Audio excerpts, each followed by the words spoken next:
Good afternoon.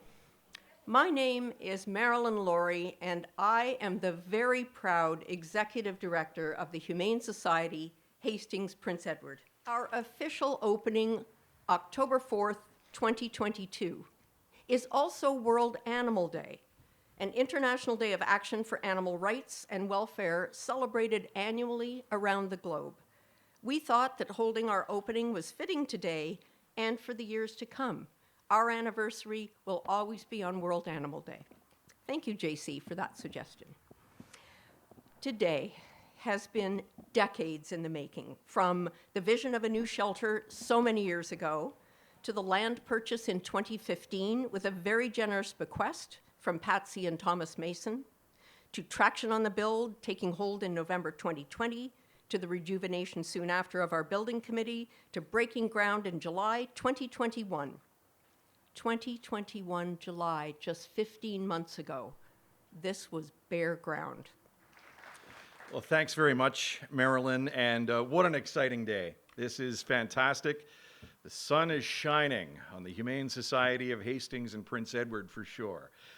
This is exciting. This is years in the making, as Marilyn mentioned. I recall when I was just a young MPP about 10 years ago, my hair was black, my goatee was black, I was about 40 or 50 years younger, well, not younger, pounds lighter than I am now. And I was invited by the Humane Society to come in for a tour of the old building over on Avonlow Road. And the folks from the Belleville Intelligencer were there that day. I had a chance to meet a lot of the animals, a lot of the tremendous staff and volunteers who were there. And I was asked by the reporter that day what I thought about my visit to the Humane Society, and I said, nothing against the folks who work and volunteer here, but this place is deplorable.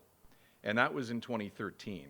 And Al, kudos to you, man, for keeping that place going for as long as you have with, he's like the modern day red-green for the Humane Society. He kept it going with duct tape and bubble gum all these years.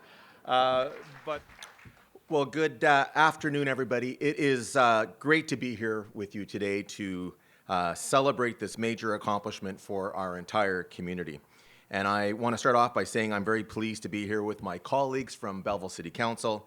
I'm joined this afternoon by Councillor Tyler Alsop, Councillor Kelly McCaw, Councillor Sean Kelly, Councillor Bill Sanderson, and Councillor Garnet Thompson. Thank you for, without their support, I can tell you that this project never would have been possible, so please join me in welcoming and thanking them.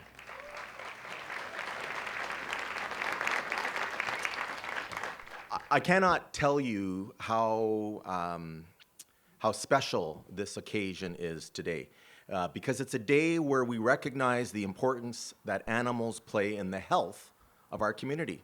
And it's also a day where we accept our responsibility for the health and welfare of animals in our community.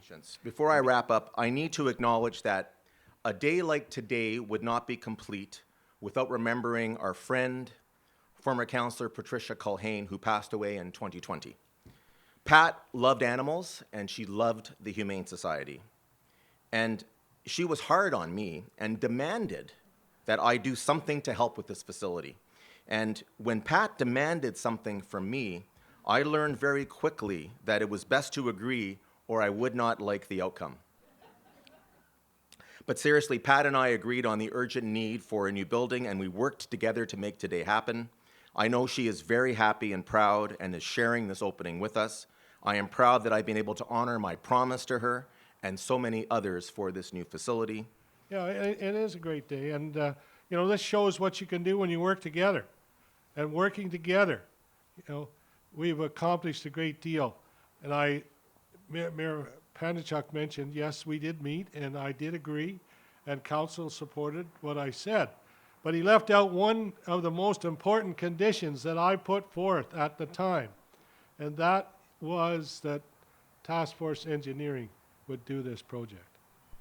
And I'm so proud of Hillary and all her cohorts who worked on this project, because I know and you know that for every dollar that was invested, I believe that Task Force Engineering produced $3 of work in this facility. So thank you very much, Hillary. Opportunity. First, I would like to thank the Humane Society Board of Directors, Building Committee, and staff for having faith in Task Force to complete such an important project for this organization. We recognized from the beginning how important this project was, not only for the animals in care, but for the staff that work here in the community as a whole. We were honored to have been selected and enjoyed working with the entire team in the design and construction. A special thank you to Al Bunnett, who was instrumental during the design process and working with our team to fine-tune the design details and ensure the new facility would work for the Humane Society team operationally. As well, a special thank you to Marilyn Lawrie, Humane Society Executive Director, who diligently worked in consultation and coordinated the finishes to ensure the end product produced a warm and inviting feel for animals, staff, and the community.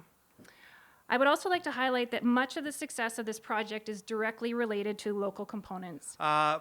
Honorable Minister Todd Smith, Your Worships, Mayor Panchuk, Mayor Harrison, dear Humane Society donors, volunteers, and friends. Little did Patsy and Thomas Mason know that by leaving the Humane Society such an extraordinary legacy, that it would be the gift that propelled the campaign for this magnificent animal and community education center. We thank them for their vision, and we will be forever grateful. When I took on the chairmanship of the campaign, I knew that it would not be easy, but I also knew that it had to be done. It was clearly not humane for us as a community to continue to shelter our animals in need, volunteers and staff, in the deplorable conditions of 527 Avonlow Road. As the saying goes, it takes a village. Indeed, it does. In fact, it also took the province of Ontario, the tremendous support and encouragement of the cities of Belleville and Quinte West, and 863 gifts from generous individuals and corporations across Hastings and Prince Edward counties.